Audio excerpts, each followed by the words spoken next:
All right. Mr. Mulrow, call your next witness. Your Honor, the government calls Mr. Keith McCain. Mr. McCain, please raise your right hand. Do you solemnly swear that the testimony that you are about to give in the cause before this court shall be the truth, the whole truth, and nothing but the truth, so help you God? I do. Keith McCain, plaintiff's witness, sworn. Please state your name for the record. Keith McCain. Good morning, Mr. McCain. How are you doing? Let me ask you first, are you incarcerated right now? Yes, I am. Mr. McCain, it's very hard to hear in this courtroom. You're going to have to talk right into that microphone. Yes, I am. And Mr. McCain, that microphone can move, so you can feel free to move it closer to you if that helps. How long have you been in prison for? 24 years. And what were the charges that initially got you locked up? 848 CCE. Is that a drug-related offense? Yes, it is. And the offense you were convicted of, was that gang-related in any way? Yes, it was. Was it a particular gang that you were a part of? Gangster Disciples. In the 24 years you've been incarcerated, Mr. McCain, have there been times where you've stayed active with the Gangster Disciples? Objection. This is constant leading. Overruled. You can answer, Mr. McCain. Yes. And do those include times as recent as the past few years? Objection. Leading. Try not to lead your witness, Mr. Mulrow. How recently has the contact and your participation in the gang continued, Mr. McCain? The last 4 years. So it's been fairly recent? Yes. Mr. McCain, I'm going to ask you some questions about the history of the gang as you've lived it, but I want to first ask you some questions about your personal history. So what year were you born, Mr. McCain? 1967. That makes you how old now? 52. And where did you grow up? Chicago, Illinois. Was it a particular part of Chicago you're from? East side of Chicago, 79th and between Stony Cottage Grove. The neighborhood was called Lawn City. Lawn City, that's L-O-N City? Yes, sir. And that's the neighborhood you grew up in? Yes, sir.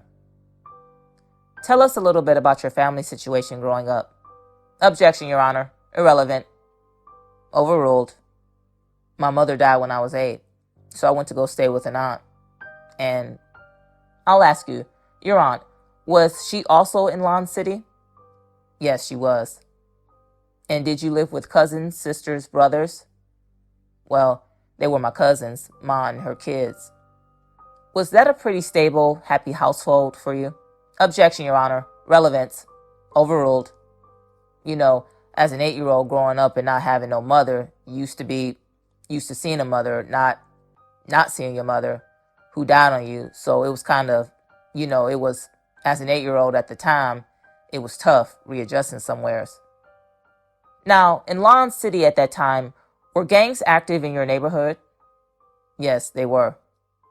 Were there any gangs that were especially active in Lawn City? Gangster Disciples. When did you first become aware that the Gangster Disciples were in your neighborhood? Well, I joined a gang when I was 11. So you actually joined the gang as a youngster? Yes, sir. Tell us how that came about.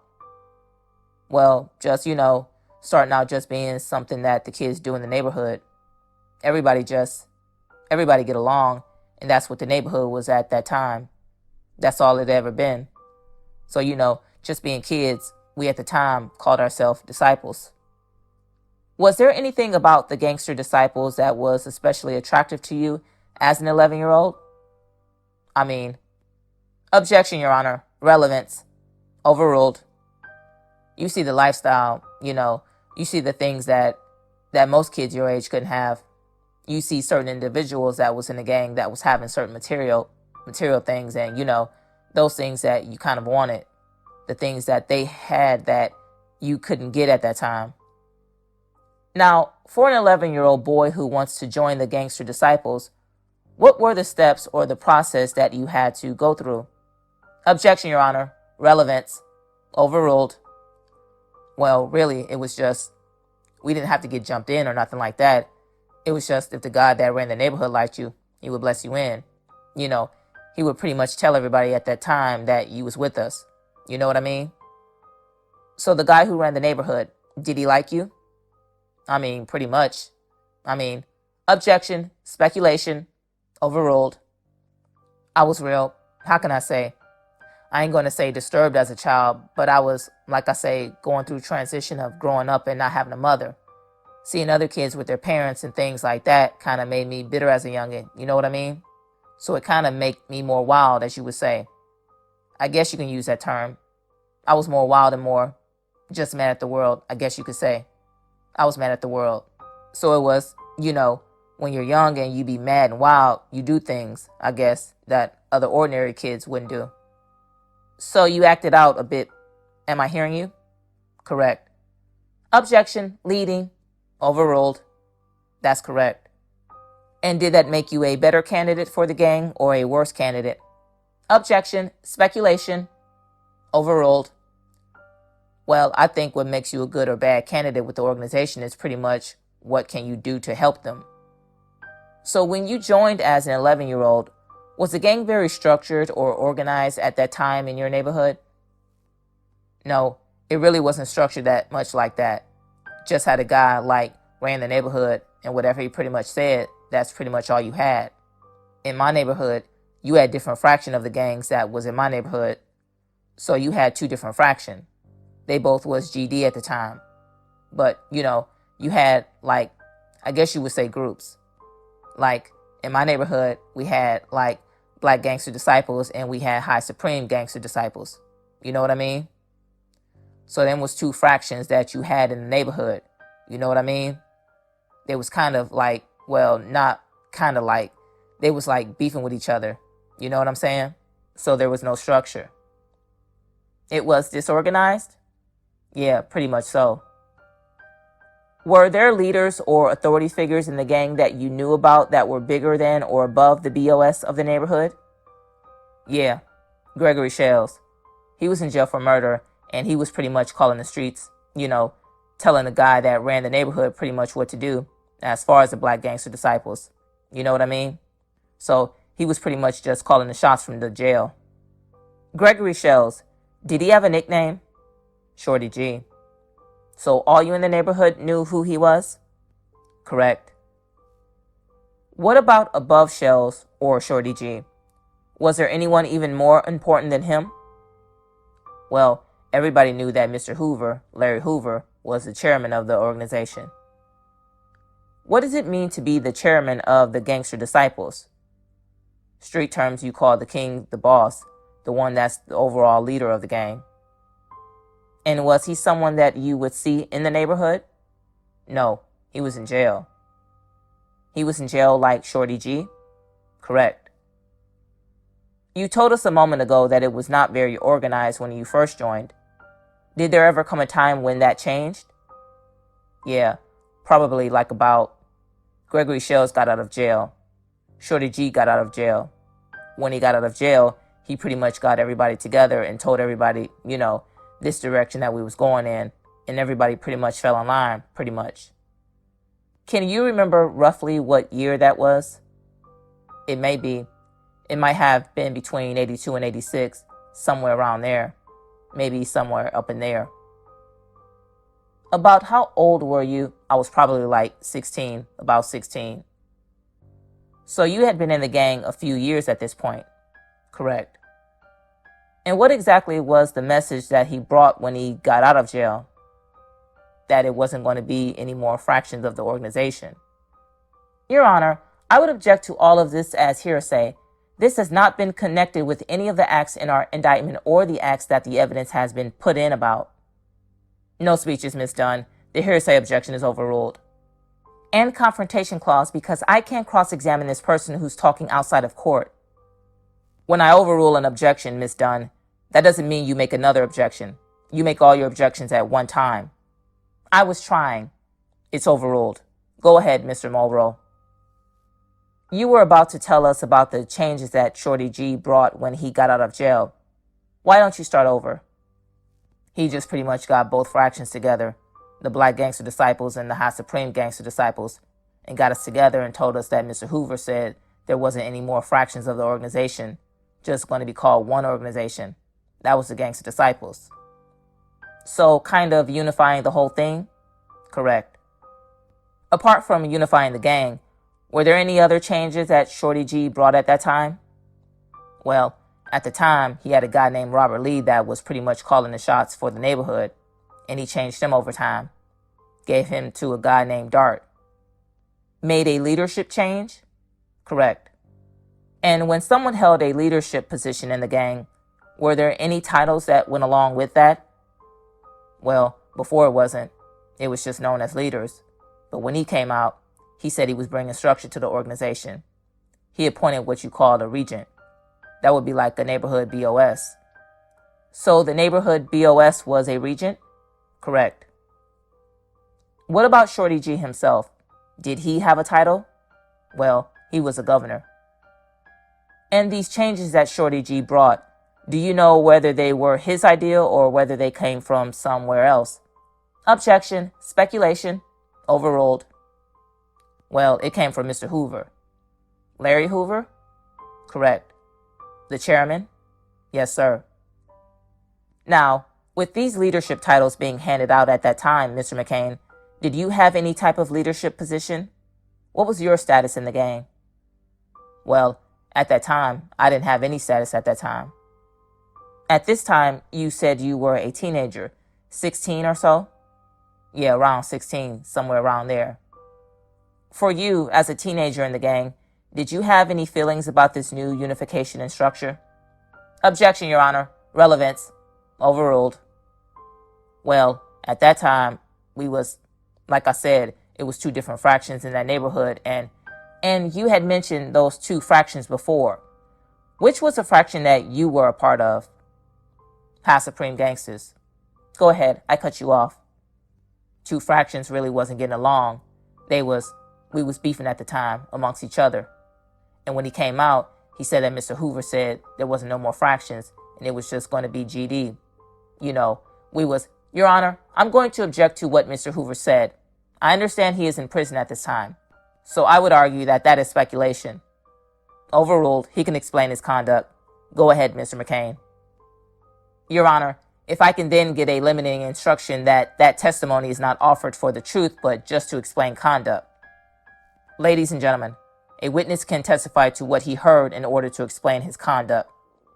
Go ahead, Mr. McCain.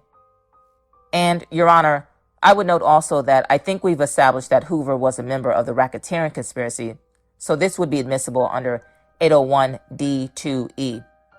That's right, too. Go ahead, Mr. McCain. We was young, and Gregory Shells come from the background of the Black Gangster Disciples. So, you know, when he came, Mr. Hoover said it was going to be one fraction. You know, as to the younger guys, we kind of bucked.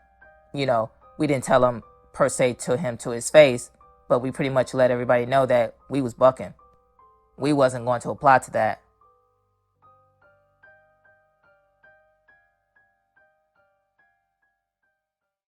So you said the younger guys. Are you talking about the High Supreme Fraction there? That's correct. And you were a member of that? That is correct. And when you say bucked, what do you mean when you bucked that instruction? That we really wasn't going to. At that time, we just didn't want to have no communications with the Black Gangster Disciples because we was just having a heavy feud.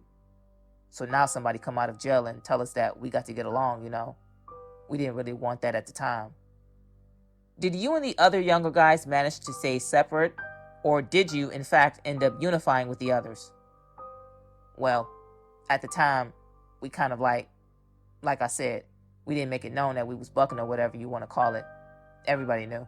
Objection to everybody knew, Your Honor. That would be speculative. Overruled. Everyone in the neighborhood knew that, besides Gregory Shell, that we was pretty much bucking at the time. So we kind of like stayed to ourselves. You know what I'm saying? Like I say, everybody knew. Everybody knew. Everybody knew that the younger guys didn't want to comply to what you call us, being as one, being together. And did that ever result in a conflict between the younger guys and the older guys? Yes, it did. Tell us about that. We was at this playground, and the older guys was playing basketball, and the younger guys, along with myself, was playing softball. And I happened to hit the softball on the basketball court. And the guy named Dark that was a BOS for, he was reaching for the neighborhood at that time. And the ball landed on the basketball court, and he took the softball and threw the softball outside of the park.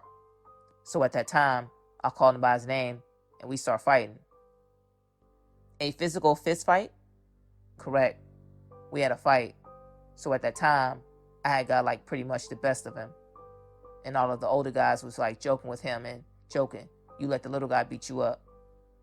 So after they broke everything up, they were saying that he was going to get a gun. He was going to shoot me and whatever.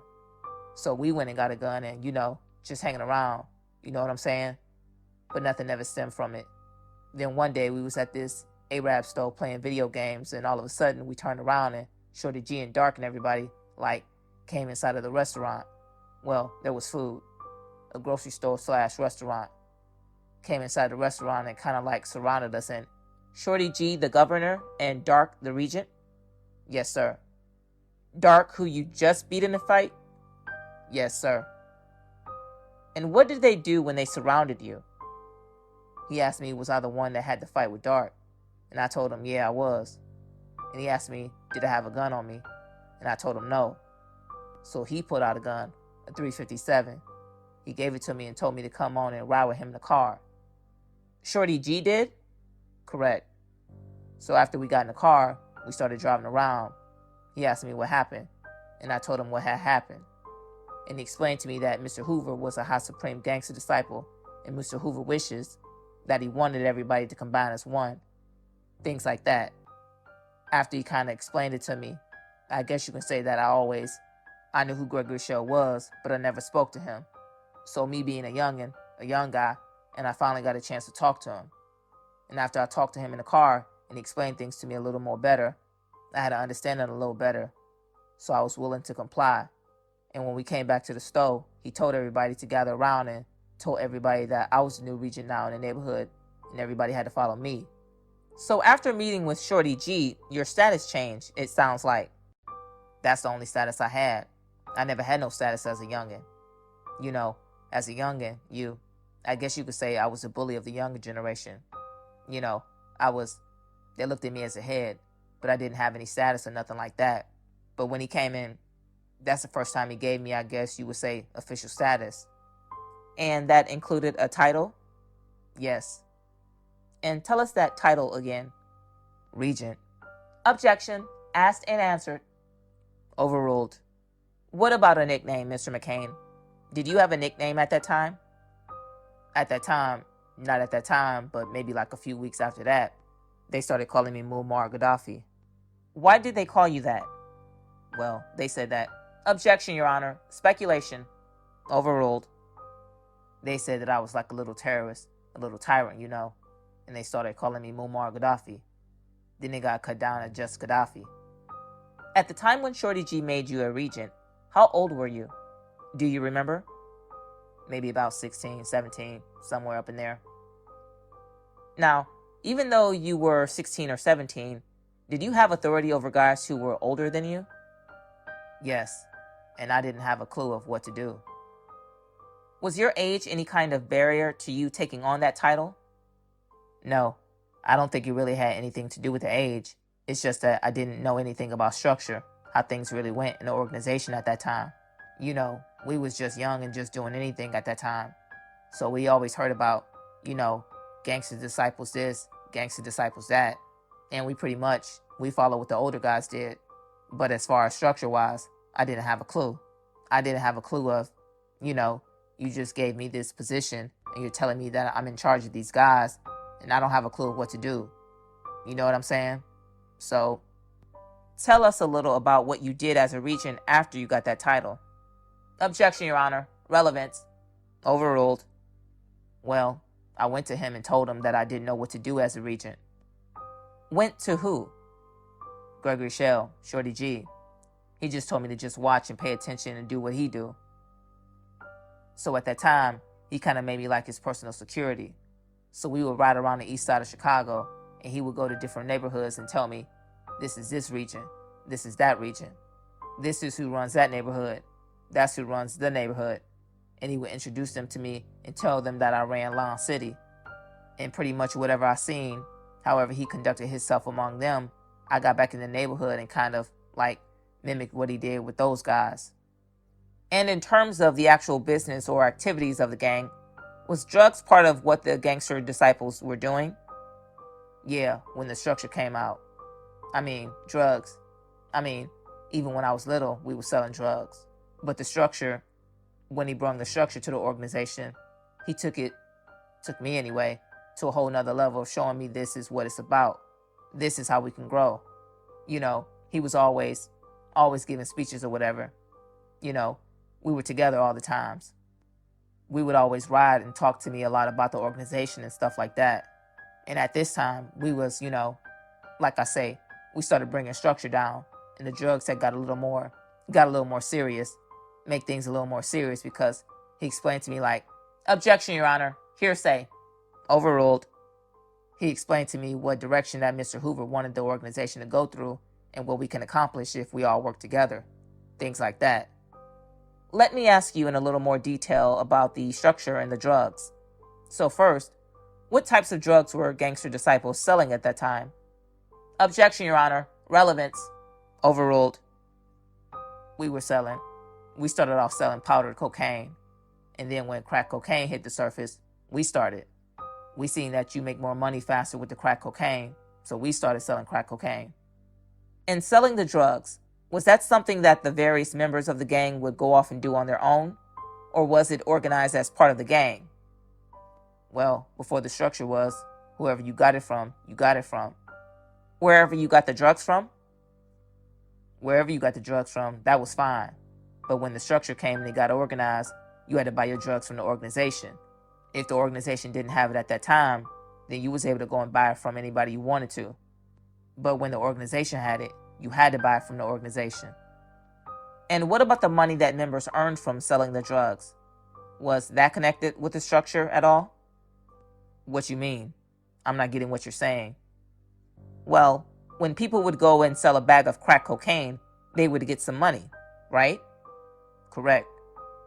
Would they just keep that money in their pocket, or would the money be shared or spread in some way among other members of the organization? Well, if you gave a person an ounce of cocaine, you would tell him, okay, you want $1,000 back. And he was responsible for bringing that $1,000 back. You know what I'm saying? So it wasn't like you were selling to individuals in the organization. You had times where you had, say, for instance, somebody went to jail and his bond was 40 or 50,000. Then you would get everybody together and tell everybody that this is nation work. We're going to put this out. We're trying to get such and such out. His bond is 50,000. Everybody got shut down in the neighborhood. Can't nobody do anything until we sell these drugs and get the 50,000. Then once we get the 50,000, we'll open up the neighborhood back up. And help us understand, for instance, what you as a regent, what would the drug business look like to you personally? Were you out there on the street handing bags to customers, or did you play a different role? Objection, Your Honor. Relevance.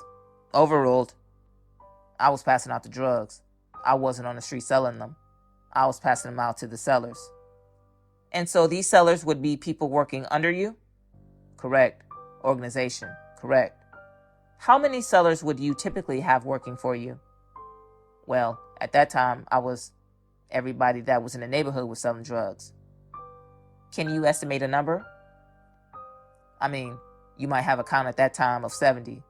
You might have about 65 selling drugs, something like that. And so if you had 65 or 70 people under you, were there also people over you? Well, Gregory Shell was over me. Shorty G was over me. But the money got funneled up. You know, once I turned everything into him, then we would go turn everything over to, at that time, a lady named Bertha Moses. Slim was one of Larry Hoover's girlfriends. So we would go and turn the money over to her. And did you have an understanding as part of the gang where that money ultimately ended up? Objection. Leading. Overruled. Well, everybody knew that if it was organization drugs, everybody knew it was Mr. Hoover's drugs. Anybody in the neighborhood know that. If you're telling the neighborhood that they got to buy drugs from the organization, and only the organization, unless the organization don't have any, everybody knew that Mr. Hoover. Objection to the phrase, everybody knew. Overruled. Everyone knew that Mr. Hoover was the chairman or the king or whatever, the boss, whatever. Several names that he have. Everyone knew that it was his drugs. Mr. McCain, I think I heard you use the phrase nation work a few moments ago. What is nation work? Well, nation work is things that you do for the organization. Like I say, you might have guys locked up that need a bond. You might have a kitty for your neighborhood to buy guns. Whatever the organization needed at that time and you didn't have the money for, we didn't have the money for, then you shut down the neighborhoods and put out what you call nation work in order to get the money for whatever that we was trying to get as a whole. If we didn't have the money, then we would put nation work out to get the money. So basically, is it drug sales for the good of the organization? Objection, leading, overruled. That is correct. Now, give us a sense, if you can, about the geography of what the gang covered at this point. Were the Gangster Disciples all over the country back then, or was it limited to a small area? Well, to my understanding, as I got older, let's talk about just when you were a regent back then.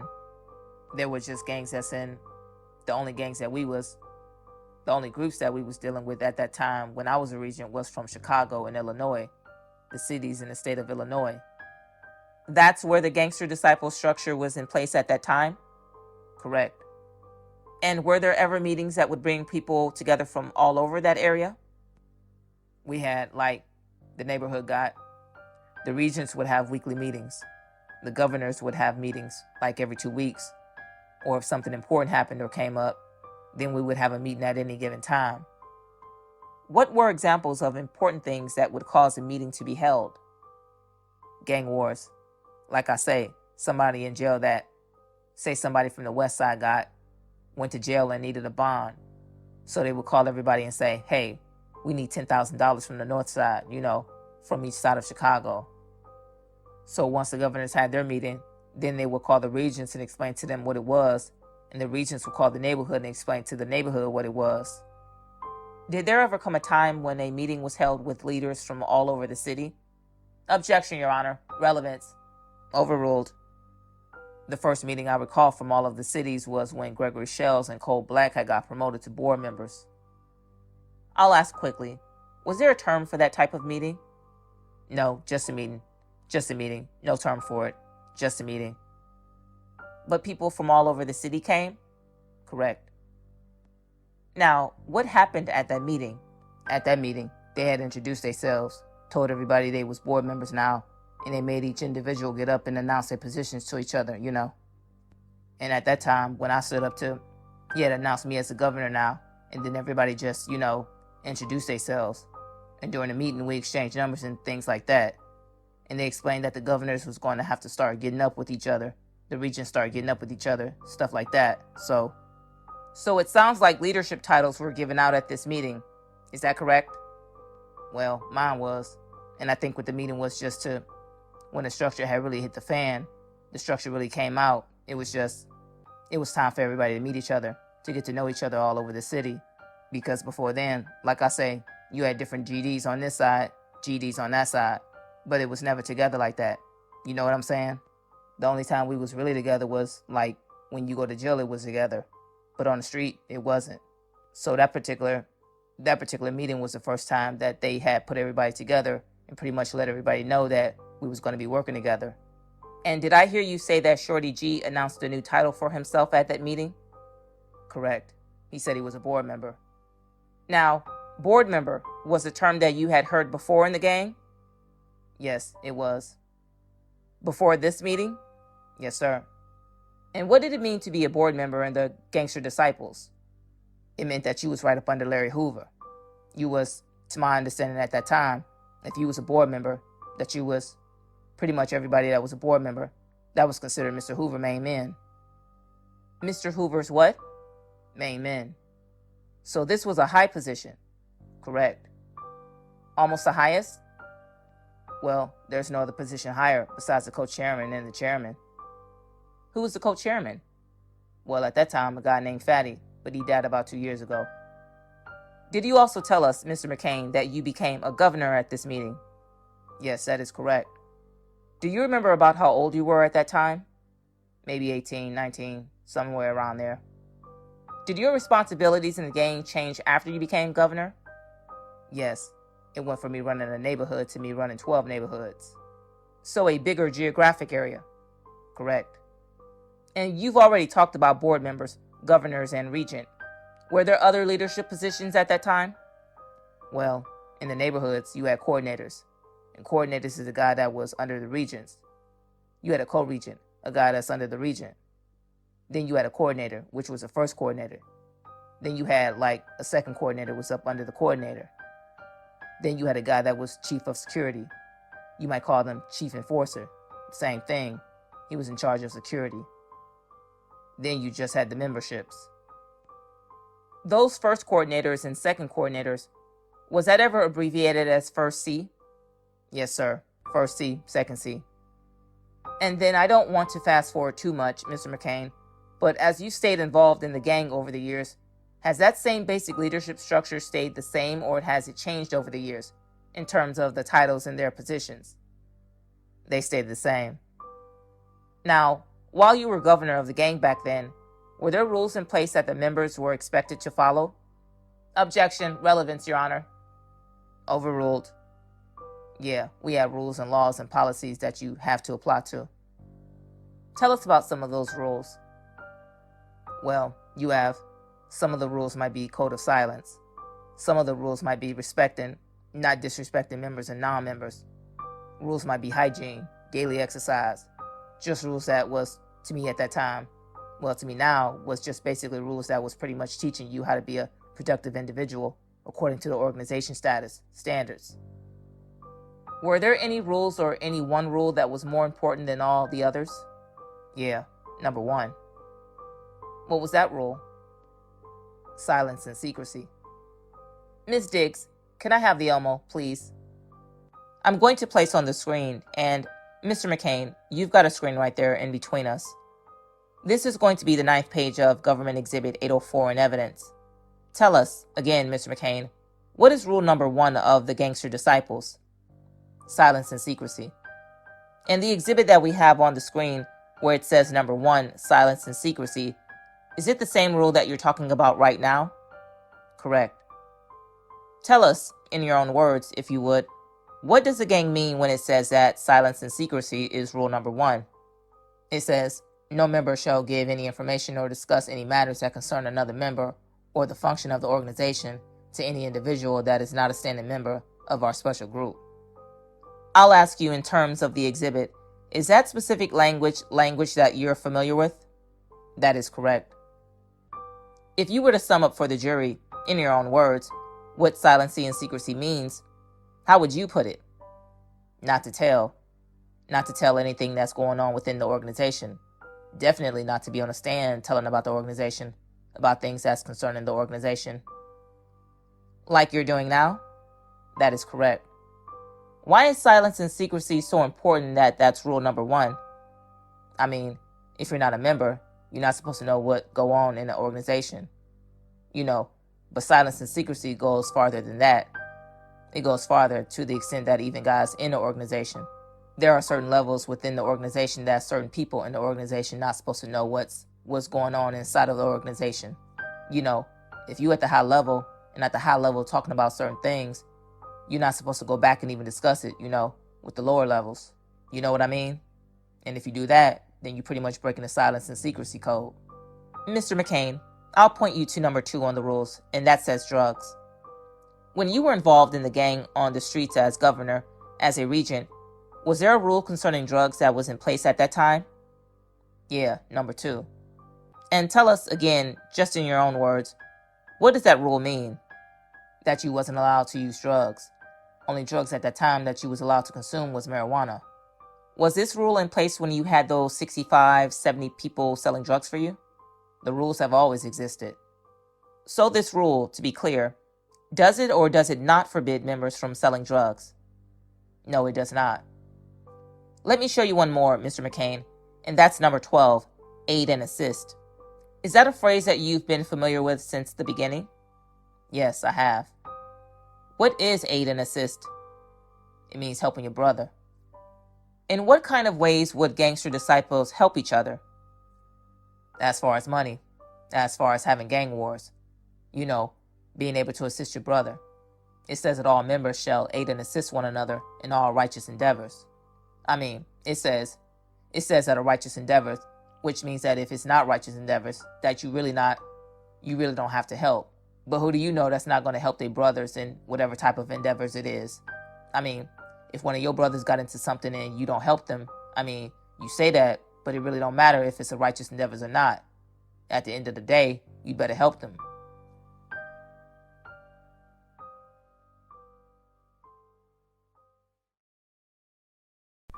Isn't that part of the whole point of being part of it? To get help when you need it? Objection. Leading. Overruled. I don't. Say that one more time.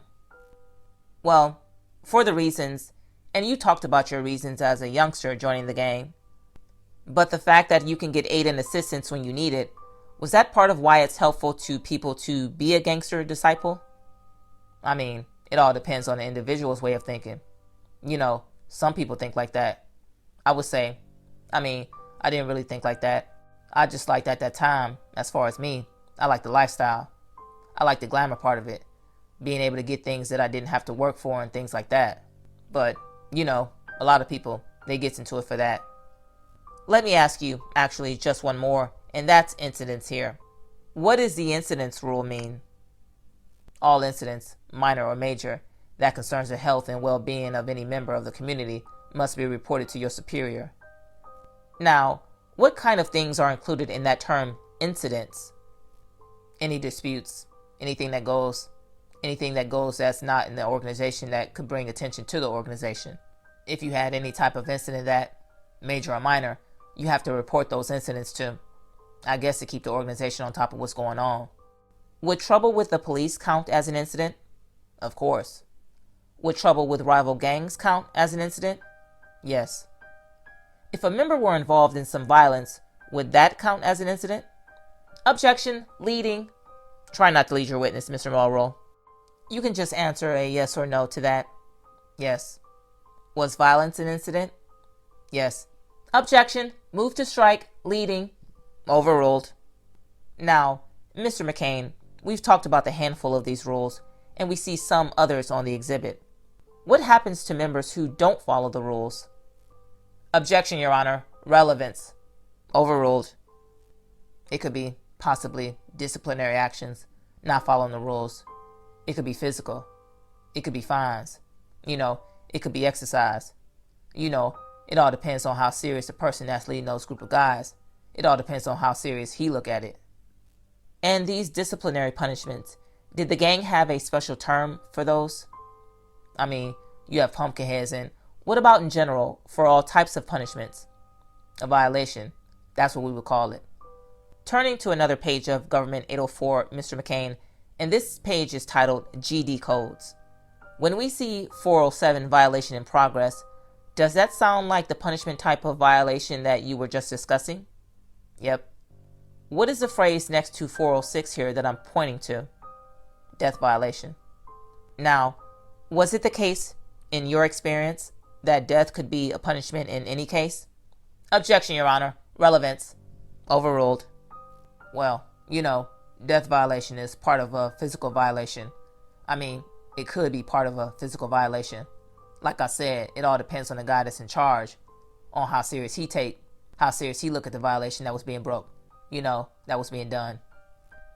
Now, Mr. McCain, we were talking about drugs a few moments ago, and you said, I think, that you had 65 or 70 guys generally working under you. Can you give us a sense of what amounts of drugs, whether you can estimate how many in a week or how many in a month, but how much cocaine and how much crack cocaine was being sold by gangster disciples back then?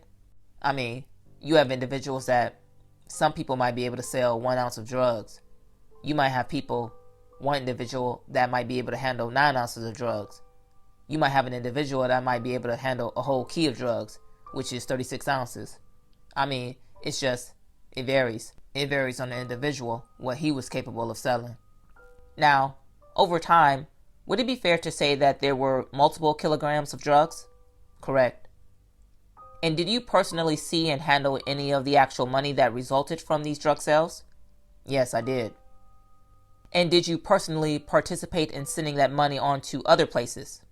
Yes, I did. Mr. McCain, you've got a white binder up there on the witness stand with you.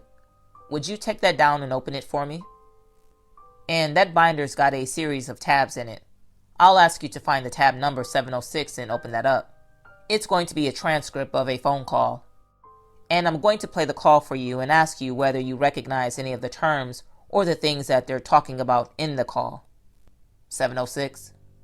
706, yes. Are you at 706, Mr. McCain? Yes, I am. Ms. Etienne, could we play that call, please? So, Mr. McCain, the phrase, the nation, in there. Is the nation a term that you're familiar with through the gang? Yes, I am. What does the nation mean to the Gangster Disciples? The organization. The Gangster Disciples organization? Yes, sir. What about that last phrase in the call, up top? Is that a phrase you're familiar with through the gang? Yes, I am. What does up top mean to the Gangster Disciples? The hierarchy. The leadership? Yes. So what does it mean to take care of our own up top? Well, we saying we got to get this money so we can send this money to the guys up top. We will come back to the calls a little later, Mr. McCain. For now, I want to ask you just about some of the other types of things the gang was doing when you were governor. Would Gangster Disciples carry out robberies? Objection, Your Honor. Relevance. Overruled. You can answer. They was no different from any other gang. I mean, no different from any other person breaking the rules. They do everything. I mean, we did everything. You have some guys in the organization that rob. You have some guys in the organization that kill. You have some guys in the organization that steal, sell drugs. You know, the organization was made up of a collective group of people that did everything. I mean, you wasn't kicked out of the organization because you did certain things or you broke certain things about society. They want to. Your Honor, this is non-responsive to the question. Ask your next question, Mr. Mulrow. So the answer in short is yes. People did robberies? Yes, sir. And this might follow from your previous answer, but what about guns, Mr. McCain? Were Gangster Disciples carrying guns when you were governor back then? Yes, sir. What was the purpose of having the guns? For protection. Protection of what? Rival gangs. And in the course of drug dealing, were guns related to that? Yes, sir. How so? You have guns to protect your drugs. What kinds of guns would the Gangster Disciples have? Any type of guns that someone was selling. Did that include shotguns? Any guns that anyone is selling. Any type of guns. If he can shoot and he had the money for it, you're going to buy it. Because they would all be useful to you for that purpose? Yes. What about extortion? Was the gang involved in extortion? Yes. How so? Tell us more about that. I mean, you might have individuals who don't want to play by the rules. You might have individuals. Can I give you an example? Certainly. Say, if you have a guy that's selling drugs in my neighborhood and he's not part of the gang and stuff like that, but he's selling drugs and you see, or I see that he's making a lot of money in my area, then it would profit me to extort him than just kick him out my area. It was best for me to just extort him to make him pay to stay. Pay to stay? Yes. And the gang had the power to do that? Correct. What about shootings? Were shootings something the gang would do? Of course. Tell us more about that. Objection, Your Honor. Relevance for time frame. Overruled. Explain that question again. Say it one more time. Well, why would a shooting happen? A shooting can happen from other rival gangs coming to the neighborhood, to people in the gang robbing other people or protecting your drug proceeds, violations. Shootings come from all that. You know what I mean? All that.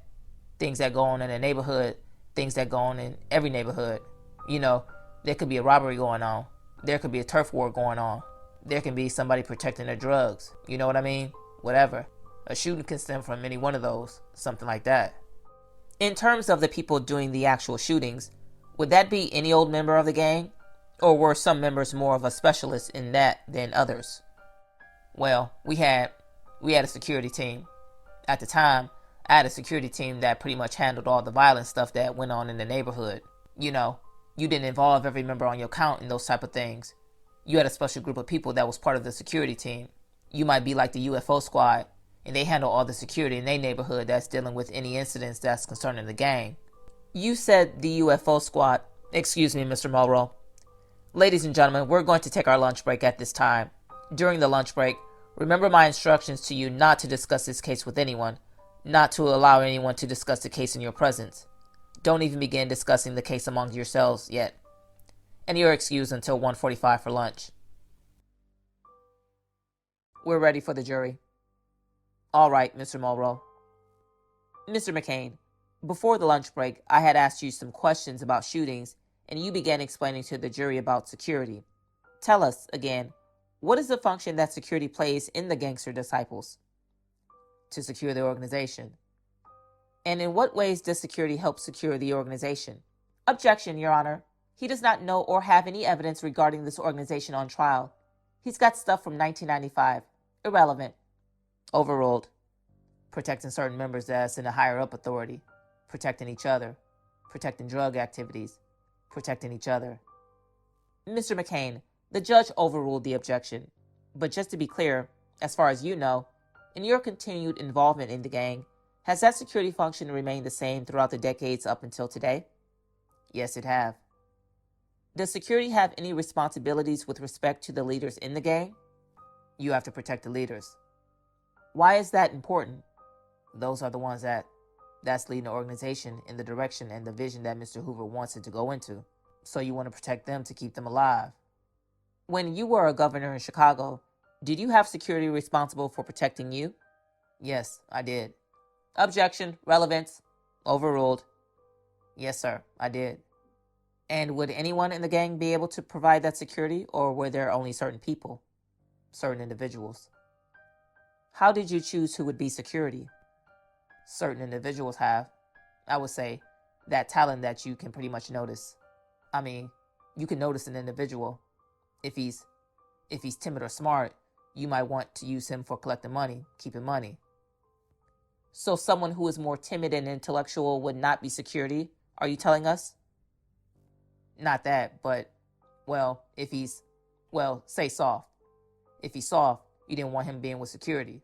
You know, if he's one of the dudes that talk a lot, you don't think that he's strong enough, you wouldn't put him on security. And the people that you did choose for security, would those people carry firearms in order to carry out their security function? Yes, that was mandatory. Mandatory? Yes, it was.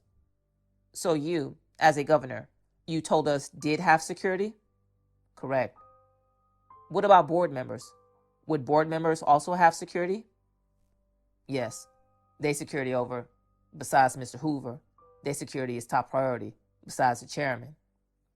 And was security responsible only for guarding the physical safety of the leaders, or would security also respond to disrespect to their reputation? Objection, Your Honor. Leading. Overruled.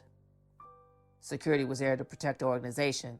So if someone was disrespecting the organization or disrespecting them for what they represent, then, they would do what they have to do to protect that. And would that be people inside the organization disrespecting the leaders, or would it also include people outside the organization? It includes anyone. If someone disrespected a leader, would that leader need to order security to respond, or would security know to do it automatically? It really depends on the guy that you have doing security. Some guys know. Some guys from security team already know what to do. And some guys, you have to tell them what to do. And if a member of the security responded properly to disrespect, would that improve their reputation or their standing within the gang? Of course. If a member of security failed to address the disrespect, would that hurt their reputation in the gang? To some degree. And you said that you, as governor, had security, and you said that the board members had security. Would other leaders also have security? all POAs supposed to have security, including First C, all COAs, all POAs. Anybody that has a position are supposed to have security. Now, before lunch, when you were describing security to us, you also said the phrase UFOs, and then we took our break.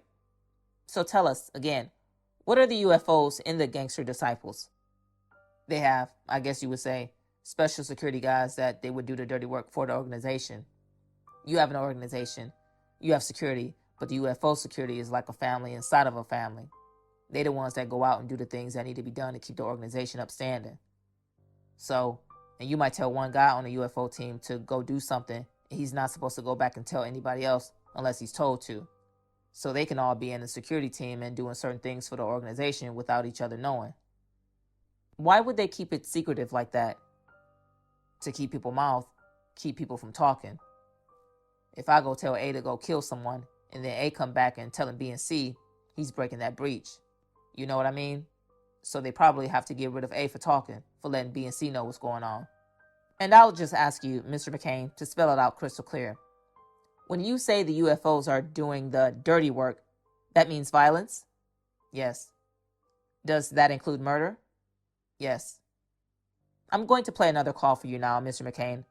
So I'll ask you to take your binder back and open to tab number 715. I'll give you a moment to do that, and then we'll play the audio 715. Miss Etienne, would you play that, please? So, Mr. McCain, first off, are you one of those people on this call? No, I'm not. Do you recognize the voices of the people on this call? No, I do not. Based on your personal experience in the Gangster Disciples, do you have some understanding of what they're talking about on this call? I believe so. Object, Your Honor. Improper opinion testimony under Rule 701. Rephrase your question, Mr. Mulrow. Mr. McCain, in the course of being a leader in the Gangster Disciples, have you learned things and developed knowledge and familiarity that helped you to understand what they're talking about on this call? I believe so. Are there specific terms or phrases on this call that you recognize because of having been a Gangster Disciple? Yes. What are some of those terms or phrases? First C position. Is that where the person that Mobley says, I need your blessing on the movement, on that first C position? Correct. Now, based on your personal experience, what would it mean to want blessing on a first C position? It sounds like he's trying to get that position. As the conversation continues there, Mr. McCain, are there any other terms that you recognize from your experience as a Gangster Disciple? UFO. Is that the same UFO that you talked about doing the dirty work before? Objection. He wasn't part of this call. He doesn't know if it's the same UFO as back in the 90s, and no speeches, Miss Dunn. Overruled. Yeah, I believe so. I believe he is the same UFO. Is there anything in this conversation so far, Mr. McCain, that makes it sound like they're using the term UFO differently from what you explained the term UFO to mean? No. Ms. Etienne, let's continue the call, please.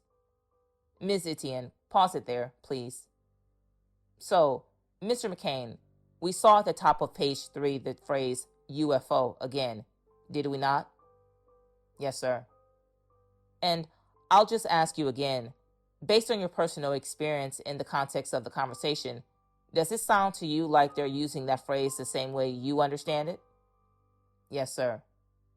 And lines 3 and 4, Mobley says, G-Ball doing a lot of standing down. Is standing down a phrase that you're familiar with in the gang? Yes, it is. What is standing down? Well, from reading the conversation, it seems like that he start. The guys over there at Stone Mountain, they want to retaliate from KO's death, and the guy's not letting them do it, so they're mad about that. So they already get with this other guy, because he's, from what I read, it's like that he's going to let them do what they have to do, and he say he's about that. That's what he do. So I'm about that. I handle that. That's what I do. So these guys they can stay over there at the neighborhood where they at, still be over there, but when I need them to put in the business, I think this is improper, Mr. Mulrow, under Hawkins. He can't testify to what the conversation means. You can ask him about terminology. You can ask him about slang. You can ask him about code words. But I think Hawkins applies not only to case agents, but to anybody testifying to a lay opinion. Yes, Your Honor. And, Mr. McCain, I asked you a question that was probably a little too open-ended. So let me ask you a little more specifically. When the speaker says, I'm good in that particular field, let me ask you, specifically based on your personal experience, was there a particular field that UFOs operated in? Security. Let's move from that call for a moment. And while we're talking about security and talking about UFOs, Mr. McCain, let me ask you, does the phrase enforcement mean anything in the Gangster Disciples? Security. Are security and enforcement similar? Correct. Does enforcement have duties that are different at all from security? Not really. It's part of security. I want to go back from the structure of the gang generally to some of the specific things that you did or that you were a part of. You've told us a lot about Larry Hoover's reputation in the gang. Mr. McCain, was there ever a time that you met Larry Hoover? Yes.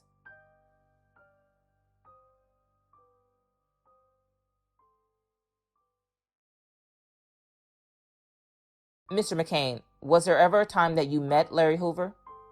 Yes. Tell us about how that came about. Objection, Your Honor. Relevance. Overruled. Well, I was hanging with Shorty G every day, being his personal security. And one day we was in the car and the phone rang, and Shorty G was talking, and he was saying, yes, sir, and no, sir. And I kind of thought that was strange because I'm not used to him. I'm used to everybody saying yes, sir, and no, sir to him. So when I'm hearing he's saying yes, sir, and no, sir, So anyway, he said, he's right here. He's right here, sir. So he gave me the phone and said, somebody wants to talk to you. So I said, hello. And he introduced himself to me as Larry Hoover and saying he'd been hearing a lot of good things about me and he's looking forward to Shorty G bringing me down to see him. What happened next? Well, he told me to go buy some clothes and we're going to go down there this weekend. He took me down there that weekend and we talked. He talked about the business and the way he wanted the organization to go to. Let me ask you to step back and ask a few questions. Knowing what you did about Larry Hoover's reputation in the gang, how did you feel about the possibility of meeting him? Objection, Your Honor. Relevance. Overruled. Well, it's common knowledge within the organization that... Objection to talking about common knowledge. Overruled. It's common knowledge within the organization that everyone knows that anybody don't get to go down and see Mr. Hoover, So in order to be able to go down to see Mr. Hoover, that means that in the organization's eyesight, that you're somewhat on his good side. And I went down there and seen him, and we talked about a few things. You say down there. Was Larry Hoover still in prison at the time? Yes, sir. He was in Vienna, Illinois. That's a state prison? Yes, it is. And you were able to go as a visitor to the prison and see him there? Yes, I was. Tell us how that went. Well, like I said, we was talking, and he was introducing himself to me and telling me what direction he wanted the organization to go into and what we can become if we all stick together and things like that. But he kept, staring at my clothes and staring at me kind of funny. I thought it was kind of strange. First, Mr. McCain, give us a sense of what the setup was for this visit. Was it through a glass that you were talking to Larry Hoover, or was it set up some different way? No, we sat down at a regular table. And were guards there watching you? Guards were, at the desk, but we was, just at a table with me, him, and G at the table. And you were about to say that Larry Hoover looked at your clothes. What were you wearing to the meeting? I was wearing a brown two-piece suit, some shoes, and a black Stetson hat. Is that kind of the normal way you dressed at the time? Well, that's the way you dress when you go down to see him. For a special occasion? Yeah. Go on. Tell us what happened next. And he was talking, and he kept staring at my clothes. And he told G to come on, let's take a walk. Down in Vienna, you can go outside the visitor's room and walk around the yard. They've got a yard that you can go around and walk around in. Him and G went out and walked around the yard, and I just sat there.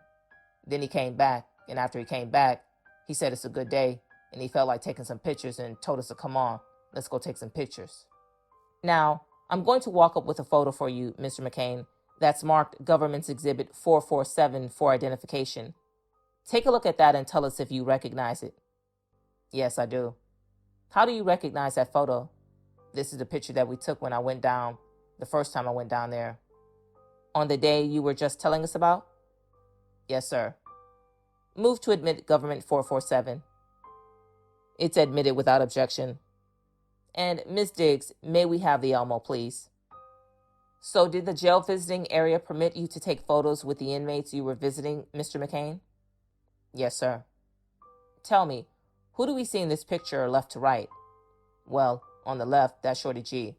The middle is Larry Hoover, and the right is me. So you're on the left. That's Shorty G, who was the board member over you at the time? Correct. And this is you on the right in the suit and the hat that you told us about? That's correct. And in the middle there, that's Larry Hoover? Yes, it is. Is that the way he dressed in the prison when you went to visit him? Yes, it was. Objection, relevance. Overruled. Yes, it was. Was that the common way that prisoners at that facility were permitted to dress? Objection, speculation. Overruled. Well, that's the way he dressed. So tell us what happened after the photo was taken. Well, we got back. We're going back to Chicago, and I was excited about the visit. And we was talking, and he asked me, did I know what him and Mr. Hoover was talking about? I'm like, no. What was y'all talking about? And he said, did you notice the way he kept looking at your clothes? I was like, yeah. I said, yeah, I noticed. I kept wondering why he was looking like that. And he said, yeah, walked me around the yard, and he got on me. So I was like, he got on you? What did he get on you about? He said, about the way you was dressed. And he had told me that when you have men, and these are your men, when your men is nailed to the cross, when you're nailed to the cross, that your men are supposed to be nailed to the cross. So I still didn't catch on to what he was saying. He asked me, did I understand? I told him no. And he say, what you got on? What type of shoes you got on? I had on some snakeskin shoes. And I think I paid like $300 or something for the suit. I paid like $95 for the hat. Like $15 for the turtleneck shirt. And he was like, you see the way I'm dressed? Mr. Hoover was telling me that don't bring me down here no more unless I'm dressed like him. So he said, we're going to go back and see him next week. And we got back to the city. And the next day he took me and bought me like 6 suits or 6 pair of gator shoes and like 6 or 7 pair of Barcelona hats like that. So when we went back the following week, he was smiling and he gave G a hug. Who was smiling? Mr. Hoover. And he gave G a hug and he pointed to me and he said, now, that's what I'm talking about, like that. He approved of the new clothes? Objection, leading, overruled. Of course he did, as much as they cost. I'm going to walk up with another photo, Mr. McCain, marked Government 446 for identification. Again, tell us if you recognize it. Yes, I do. How do you recognize that photo? This is the second time I went to go see him. You took another photo of that visit? Yes, sir. Move to admit Government 446. It's not relevant. Admitted over objection. And I'll publish that on the Elmo. Tell us who we see in this photo, Mr. McCain. To your left, you see Gregory Shells. In the middle is Larry Hoover. And on the right is me. So you're wearing your new clothes? That is correct. Now I notice, Mr. McCain, that you have referred a number of times to Larry Hoover as Mr. Hoover. Was that a common way of referring to him within the gang? Objection, leading, overruled. For me, it was. Why did you call him Mr. Hoover? Respect. Everybody at that time was calling him Dad. Dad? D-A-D? Correct. Why did they call him Dad? Just, it's a respect term. Did anyone in the gang refer to you as Mr. McCain? No. Did anyone refer to Shorty G as Mr. Shells? No. Objection, leading. Try not to lead your witness, Mr. Mulrow. Was there anyone aside from Larry Hoover who was called Mr.? Not that I recall. After you had these visits with Larry Hoover, was that something other members of the gang learned about? Objection, leading. Overruled. Yeah, I came back. And when I got the pictures, I came back and told everybody I went down there. But about a week after that, when we received the pictures, I went around and showed everybody the pictures. Did that have any effect on your reputation or your standing in the organization? Objection. Relevance. Overruled. Sure. How so? Like I said before, everybody wasn't entitled to go down there and see him, and I was. I was young, and it was something. When you're young, it was something to brag about, something to, everybody looked up to you because they had an understanding that if you went to see Mr. Hoover, that you had to be his man. And were those the only 2 visits you had with him, or did you see him other times? Numerous times. Numerous? Yeah. Let me move on to another topic, Mr. McCain. I'm going to say a phrase, and you tell me if this is a phrase that means something within the Gangster Disciples. Let's stop the violence. Yes, I'm familiar with that. Tell us, what is Stop the Violence? Stop the Violence was a movement that was supposedly created because a little kid that got killed in the Cabrini Greens, and the police was putting a lot of pressure on all the gangs. And so that movement, that was created to try to calm down the violence. What was the time frame that this was happening? This might have been between 91 and 93, somewhere in there. Yeah, somewhere in there. So go on and tell us more about how the Stop the Violence came to be. Objection, Your Honor. Relevance. Overruled.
Well, at that particular time, the police was bringing a lot of pressure down on us, and the money wasn't coming in like it was supposed to or like it was used to because of the police pressure. So Mr. Hoover had decided that, we have to do something to try to get the police off our back so we can get back to making the money that we was making.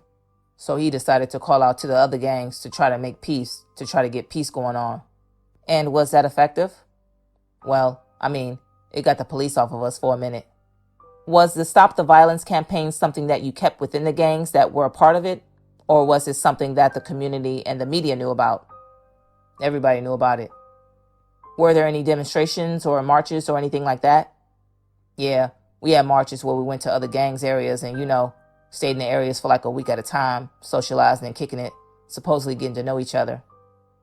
Why do you say supposedly? Because nobody was really trying to get to know each other. Everybody was. Objection, Your Honor. That would be speculation. Overruled. Everybody from my side, from my area, from the GDs, we was all doing what we was told to do. But in reality, we was keeping our eyes open, looking for weak spots and weak areas. You know what I mean? Because we knew that this wasn't going to last. So, you knew that it wasn't going to last. Going to last? Stop the Violence wasn't going to last. So we caught ourselves taking advantage of the situation and peeping out things. This was the first time we was able to get in them areas to see what's what, how it was shaped and stuff like that. And that Stop the Violence campaign in the 90s, was that the only time the gang ever did something sort of positive focused? Or did you know of any other times afterward? Well, we have always, from the time that I remember up to the time recently, have tried to have the movements, tried to have stop the violent movements with the other organizations and stuff like that. And what is the purpose of those movements? The purpose of the movements was to be able to cut down the violence. That was to cut down the violence. And going back to the very first Stop the Violence campaign, did it succeed in getting the police pressure to go down? Yes, it did. And so in that respect, was it a success or was it a failure? I mean, well, the whole plan was to get the police off our back so we can continue to make money. So that happened. So I guess you would say it was a success. So after the Stop the Violence campaign, did the drug sales go back up or did they stay low? They went back up. Everything went back to normal.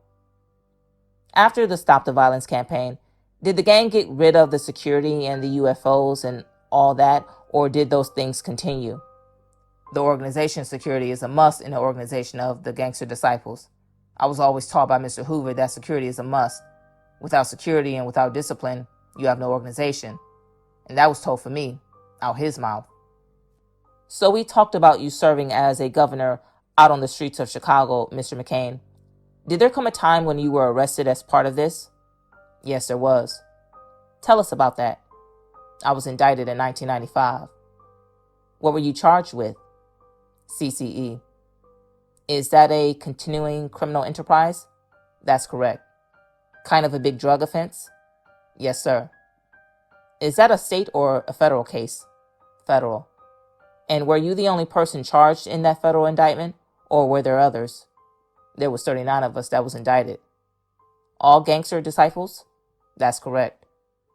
And tell us what, if any, effect that federal indictment had on the leadership and the structure of the gang. Well, it damaged it. It damaged it a lot. I mean, you had guys that was, Your Honor, excuse me, I'm going to object to this line of questioning that I think it invades the province of the jury, and it may affect, and it's certainly 403. Overruled. Go ahead. What was the effect? It damaged the organization. I mean, you had guys that was replacing us that really wasn't qualified. And within the years that I had been locked up in Chicago, as far as Chicago, the organization is not nearly as strong as it was. Just in terms of the time of that indictment, were most of the leaders, as well as yourself, included in that case? Yeah, the leadership of the Gangster Disciples on the streets was indicted, so they took pretty much the whole leadership off the streets. And Mr. McCain, obviously today you're testifying as a government witness. Back when you were first charged in the 90s, did you start cooperating right off the bat? No, I didn't. Why not? Because I believed in it. I believed in, just to be honest, it was a white man trying to take us down. You know what I mean? So, So is that how you viewed it at the time? Yeah, that's how everybody viewed it at the time. And it was more like we're political prisoners. You know what I mean? They hating on us pretty much. So, at that time, it was, you'd rather die. You'd rather die. What about any of your co-defendants? Were any of your co-defendants thinking about cooperating as far as you knew? We had a few that cooperated. And I should ask, were you in jail before the trial of that case? Yes, I was. Did you have the opportunity to talk to your co-defendants, or were you all kept separate? We was all on different floors together. We might have one floor. We might have 5. You might have like 5, 6 floors. We might have 6, 7 co-defendants on each floor together. Was possible cooperation ever a topic of discussion among the co-defendants? Objection, Your Honor. Objection. That's irrelevant. Overruled. No, we never had those type. We always had talks about trying to come together to get some type of common plea that we all could live with. Was Shorty G part of the case? Yes, he was. Was your relationship with Shorty G still pretty good at that time? No, we had fell out. How did that happen? Objection. Relevance. Overruled. I started going to church on Sundays. And one Sunday, pastor gave an altar call and I went up there and gave my life to God. And when I came back by the time I got back to the unit, he had heard about it. He didn't say nothing to me at first about it. And he started watching me every day. I started going to the Bible studies on the units and the prayer services on the units. And I guess my behavior had started changing. And one day, all the colleagues, we was just sitting around the TV and we was talking about when we beat the case, what we was going to do. And they was laughing, saying, Gaddafi going to be a preacher. He going to be a preacher. They all started laughing. And he like, yeah, we need a preacher in our organization. So now we have a preacher. You became a preacher, you get a church. We have meetings and things like that in the basement of the church. That's what they said to you? That's what he said to everybody, all the co-defendants that were sitting around. And I said, no, we're not going to have no meetings in no church. If I'm going to have a church, if I'm going to be a pastor, it's going to be for real. And he looked at me funny. And then he got up and walked off and went to the room. Then about 5 minutes later, he called me to the room and he asked me what was up with all this church stuff. And I was asking, what you mean? And he was like, asked me again, what's up with the church stuff? And, I was like, man, I'm going to church. I said, man, we ain't got nobody else. We got to go, thank God. Money, that can't get us out of jail. We stuck in here. We keep getting bonds denied and stuff like that. So, Your Honor, excuse me, I think this is improper bolstering of the witness. Overruled. So he was like, so you serious about the church thing? I was like, yeah. So he started brushing his teeth. And he told me that, he said, well, you can't serve both. I was like, what you mean I can't? Why not? Why can't I serve both? I say, where said the law that I can't serve God? Like that, right?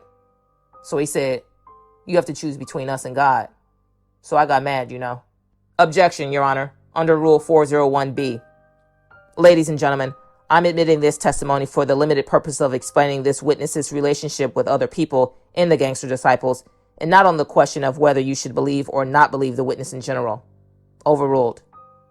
And he told me I had to choose between the organization and God. And I got upset about it because I had asked him, where is it in the law that said we couldn't serve a higher power? And he said, you got to choose. So I got mad and I told him, I choose God. And he told me to get out of his room. So I went out and went to my room. And about 20 minutes later, another board member came to my room and told me he wanted to holler at me. I told him, let him in. I asked him what was up. And he told me, watch your back when you get down to the joint because Shorty G gonna have you hit. What does that mean, hit? Stabbed up, beat up, hit, violation. You know what I mean? Usually hit, when we say hit, we talk about death when we say hit. What did you do when you heard that Shorty G wanted you hit? He told me, man, don't say nothing. I'm just talking to you. But I got mad and ran out the room and I ran up and got in his face and told him that, so you're going to have me hit because you made me choose between God and the organization? I take God. And I got in his face and then they broke it up. They broke it up and he went his way and I went my way. I'll ask you, Mr. McCain, to make a long story short, did you manage to resolve that problem with Shorty G or did that continue? No, it continued. When I got sentenced and I was about to leave the jail later, I had a couple co-defendants tell me to watch my back and be careful when I get, where I'm going because he's going to have me hit. And I'll ask you to make another long story short. Did you eventually go to trial on your charges? Yes, I did. And were you convicted? Yes, I was. And you received a prison sentence that you got now based on that? Yes, sir.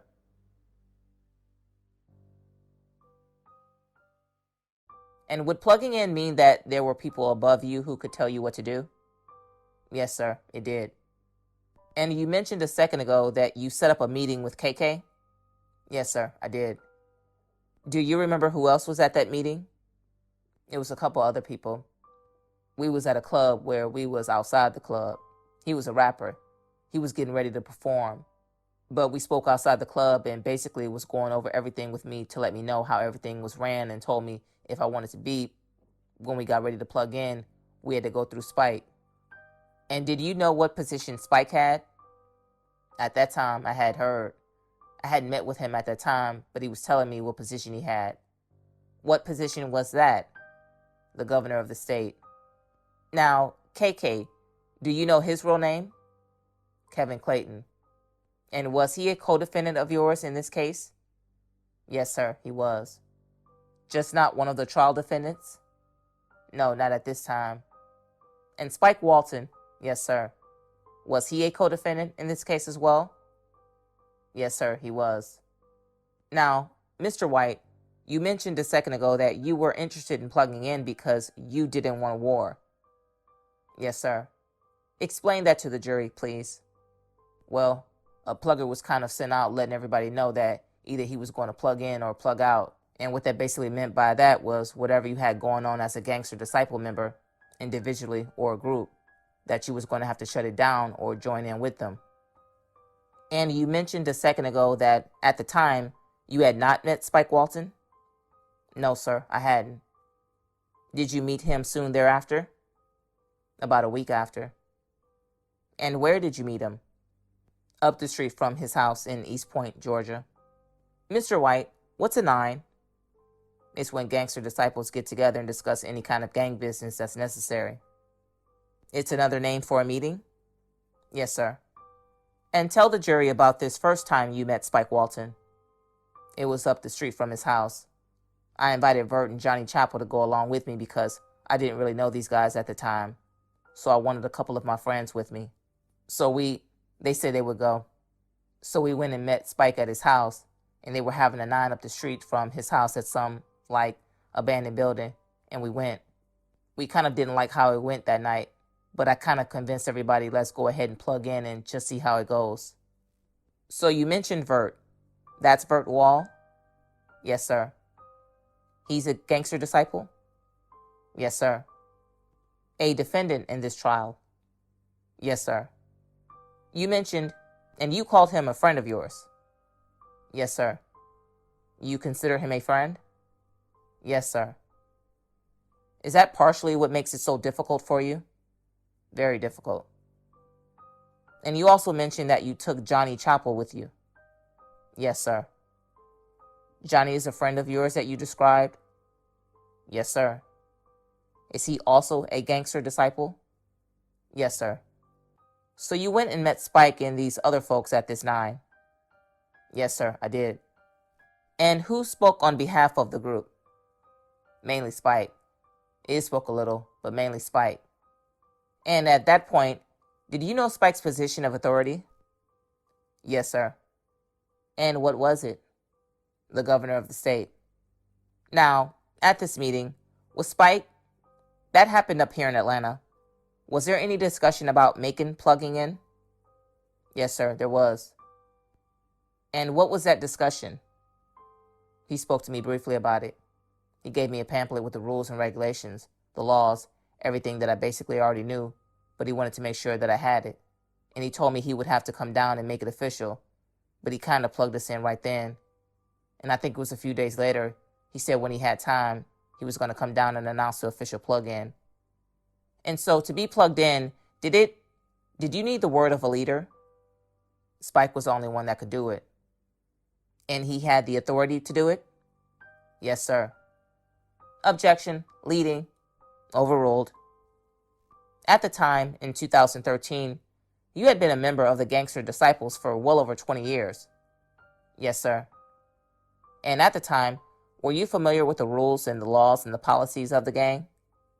Yes, sir, I was. After that first 9, you mentioned that Mr. Walton said he would come down to Macon. Yes, sir. Did he come down to Macon? Yes, sir, he did. Maybe a week after that. Between a couple days and a week after that, he came down. And do you remember who else came to that meeting? KK, Is, Smurf. Those are the main ones I remember. There was a few more guys. Well, there was a lot more guys. I didn't know them at that time. Do you remember whether or not Is had a position of authority? Yes, sir. Do you remember what that position was? Security of the state. This is Is or Izzy? Is. Is. Mr. White. No, I'm sorry. Izzy.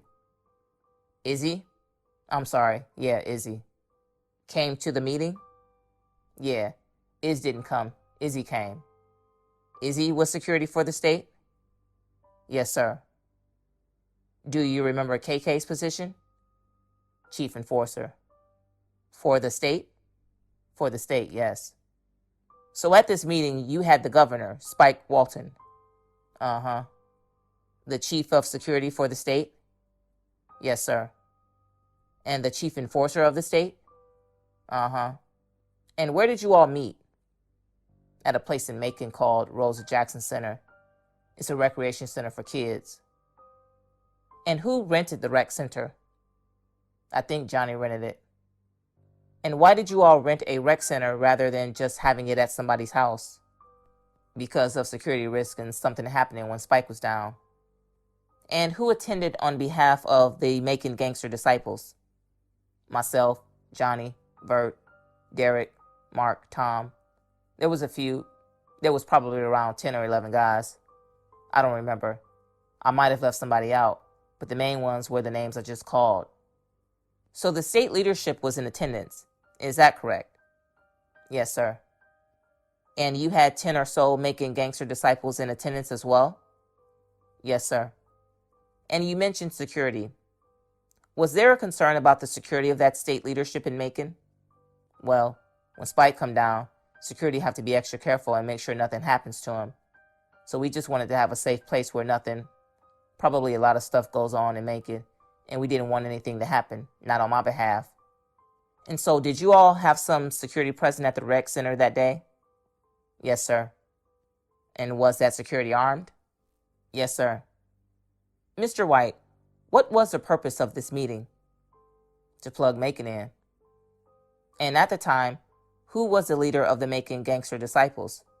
Objection. Asked and answered. Overruled. I was. And did Spike, as the governor of the Gangster Disciples for Georgia, did he plug Macon in officially at that meeting? Yes, sir, he did. And as of that meeting, was the position of authority for Macon announced? Yes, sir. Well, a few of them, not all of them. And please tell the jury which of the positions of authority were announced. The second C. I was the first C. Bert and Tom was announced as second C. Johnny was announced as the treasurer. Blueprint was announced as the lit coordinator. I think Derek was announced as security at that time. And that was about it for that day. Mr. White, I'm going to show you, we've got a screen right up there, what's been entered into evidence as Government's Exhibit 481. Mr. White, who's in Government's Exhibit 481? Vert. That's Vert Wall? Yes, sir. And he was announced at this meeting as a second C at the Macon. Objection, leading. Overruled. Yes, sir. Try not to lead the witness, Mr. Buchanan. Yes, Your Honor. Mr. White, you mentioned security. You all had security at this meeting at the rec center? Yes, sir. Was that Gangster Disciple security, or did you all hire security? The Gangster Disciple security. I'm going to hand you what I've marked as Government's Exhibits 504, 505. Take a look at 504. Okay. And 505. Okay. Do you recognize the people in those exhibits? Yes, sir. Your Honor, the United States moves into evidence Government Exhibits 504 and 505. No objection. It's admitted without objection. Ms. Etienne, if we could have 504. Mr. White, who's in Government's 504? Johnny Chapel. A Gangster Disciple? Yes, sir. And what was his POA when Spike plugged in Macon? He was a treasurer for Macon. And Miss Etienne, if I could have Government's 505. And who's in 505, Mr. White? Tom Chapel. Is he a Gangster Disciple? Yes, sir. And what was his POA when Macon was plugged in? Second C.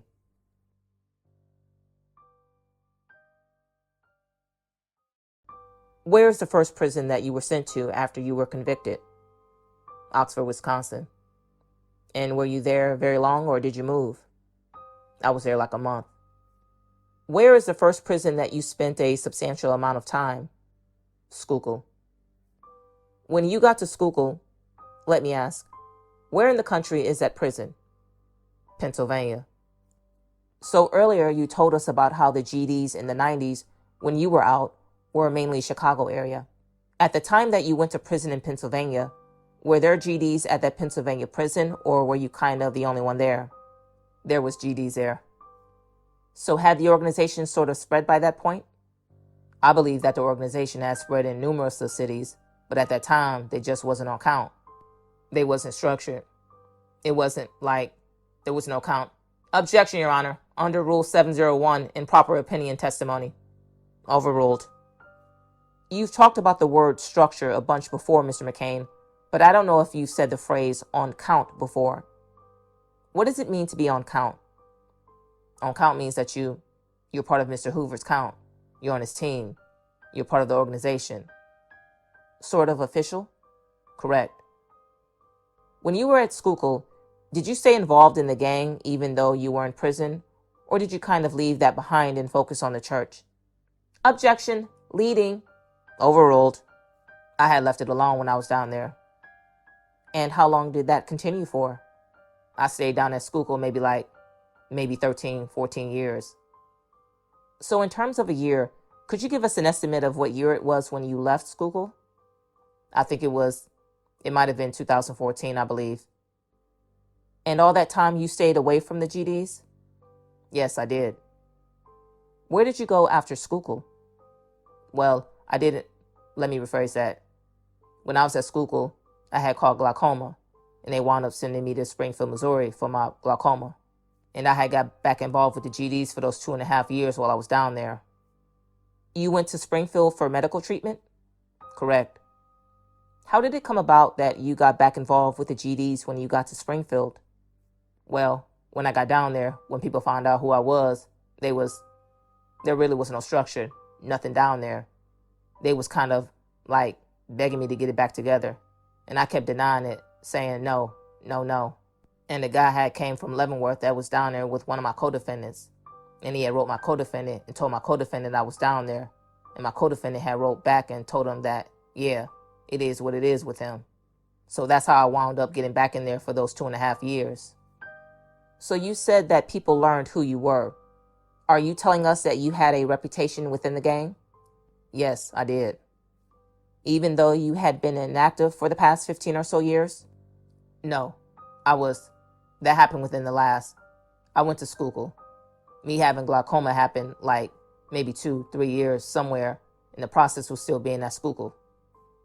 So I went down there for 2.5 years, got the glaucoma fix. Then they sent you back to the prison that you come from. And when I got back in 2002 from Springfield, Missouri, back to Schuylkill, I went back inactive. So from 2002 to 2014, I was inactive. And then until I got transferred to the recent prison. Okay, so you were briefly at Schuylkill. You were inactive? Right. Then you get some medical treatment at Springfield and you're active? Right. Then you're back to Schuylkill and you're back inactive. Is that right? That's right. All right. Then where did you go after that second stay at Schuylkill? Memphis. Tell us about how you ended up in Memphis. When I was down at Schuylkill, a board member had came down to Schuylkill. And when you say came down, did he come to visit you? He was brought down to do his time at Schuylkill. So he's a prisoner himself who gets transferred to Schuylkill. And that was a board member? Yes, sir. Which board member was that? Ernest Wilson, Smokey. What happened when Don Smokey joined you at Schuylkill? So when he came down there and he called me out the yard, I went out to the yard.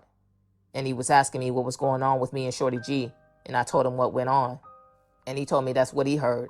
And he told me that, Your Honor, excuse me, I think this is not accepted under any hearsay exception. Overruled. So he had asked me why I wasn't active down there. And I told him, man, I'm just falling back. And he told me he was going to look into it and see what was going on because he was hearing that Shorty G was also mess. So he told me, just sit back. It ain't going to happen to you. Just let me look into it. And then I get back with you. Let's get the timeline right, Mr. McCain. Did you say that it was about 2014 that you left Schuylkill and went to Memphis? Correct. And the original case you had was the mid-90s, you said? That is correct. And that's when the conflict with Shorty G happened? Correct. So is it right that this is 20 years later that you're still dealing with this problem with Shorty G? That is correct. And the information that Don Smokey gave you, was Were there any new developments with Shorty G, or was he just checking in about the old situation? Well, he had told me that he got up with everybody and it was a dead issue, and I was good. So, and he kept asking me to come back in the organization, and I kept telling him no. I was like, I'm good. And then I thought I was about to get transferred to Memphis, and he had told me that he had just got a letter from a guy down there that was saying, "Objection, Your Honor. That's double hearsay. We don't know who the letter is from or if there's any exception." Overruled. He got a letter saying that there was no structure down in Memphis. The dudes down there was bogus and it wasn't ran right. And he says, well, since you're about to go down there, I need you to do me a favor. I'm like, what? He said, I need you to go down there and put that jail on count. He said, if you do that for me, I'll make sure that you're straight. So, straight how?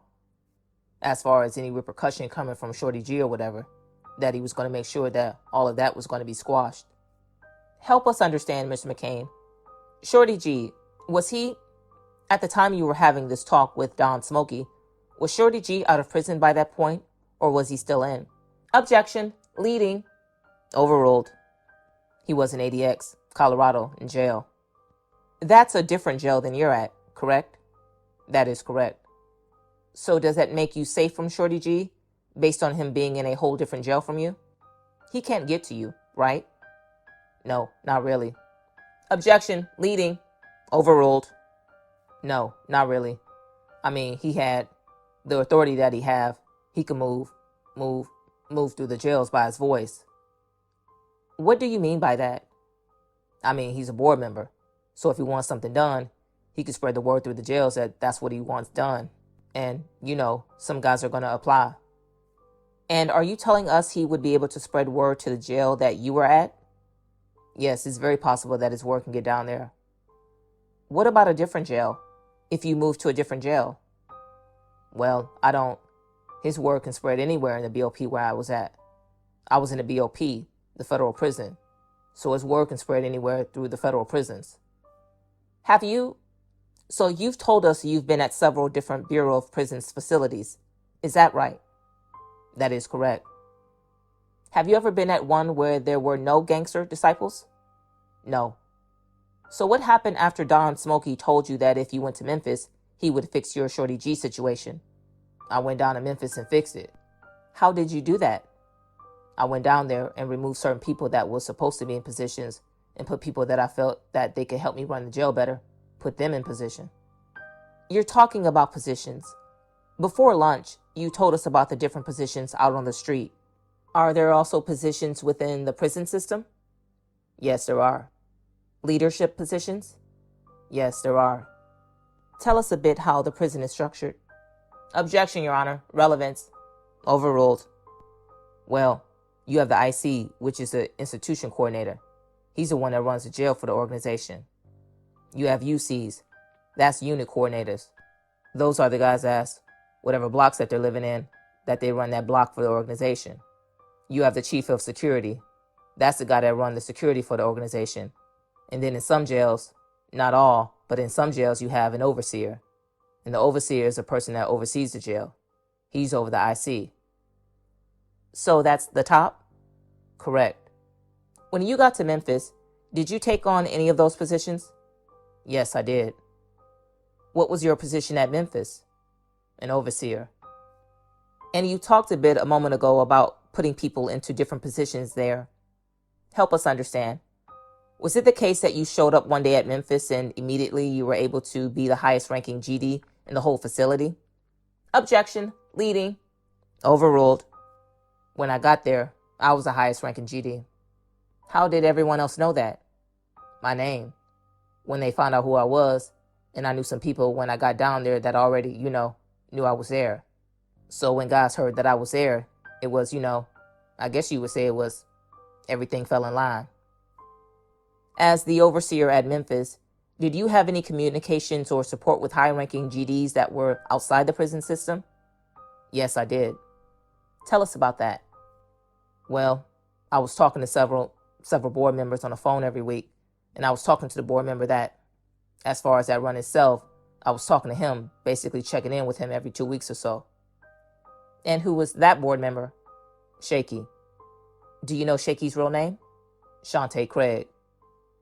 Ms. Diggs, could we have the government laptop back on the screens, please? And Ms. Etienne, I'll ask you to put up government 478 that's in evidence. Do you recognize that person, Mr. McCain? Yes, I do. Who is that? Shaky. So you had met him in person, I take it? Yes, I have. When did you first meet Shaky? When I was down in Springfield, down on my medical trip. And at the time you were later at Memphis and in communication with him, was he in prison at that time or was he outside? He was out. And did you tell us a moment ago whether he had a particular part of the United States that he was a board member over? The South. Including Memphis, where you were at? Yes, he's a board member everywhere, but his main home is in the South. Ms. Etienne, I'll ask you to play a call. And Mr. McCain, I'll direct you to tab number 705 in your binder up there. Go ahead and play it. Thank you, Ms. Etienne. Mr. McCain, on the transcript, one of those speakers is labeled Craig. Do you recognize that person's voice? Yes, I do. Whose voice is that? Shaky. And when he makes a reference to Gaddafi and Memphis, do you know who he's talking about? Me. When he tells the other person that when he gets to Memphis, he should holler at Gaddafi, based on your experience in the gang, do you know what that means? Check in with me. And is that because you were the overseer at that jail? Yes. Let's do 1 second call. That's government 704. Mr. McCain, you can change to 704. And Ms. Etienne will play that in just a moment. Mr. McCain, do you recognize the speakers on that call? Yes, I do. And who are they? Shaky. And who's the other one? Well, he's talking about Glock. Well, who's Shaky talking to on the call? He's talking to me. How often would you have calls of that kind with the board member Shaky? I talk to him all the time. I want to ask you about a phrase that appears there. That's on line 12. Craig says something about GF. Is GF a phrase or a name that you know? Yes, it is. Who or what is GF? GF is, his name is Godfather. He's a board member. And in the time that you've known him, has GF been incarcerated or has he been on the streets? Well, when I left the streets, he was my assistant governor. When we got indicted, he had became a board member, and he got indicted like 2 years after we've been indicted. So he'd been in jail about basically the same time. He was beside us 2 years. I'm not going to play it again, but Mr. McCain, if you could turn to page 705 again. I want to ask you just one more question about that, and that's on line 21. Craig says, that's your man right there. You know what I'm saying. That's dude's man. The reference to dude's man, does that mean anything specific based on your experience in the gang? That's saying it's Larry's man. Larry Hoover's? Yes.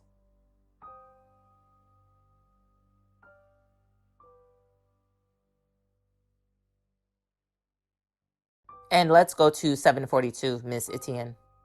Now, Mr. McCain, based on your experience in the gang, the GF that they mentioned on line 7 there, would that be the same GF or a different GF than the Godfather you just told us about? The same GF. Do you have an understanding, based on your experience in the gang, of what they might be referring to when they describe sending money to GF? His monthly allowance. His monthly what? Allowance. What do you mean by that? The organization sends some money every month. In prison?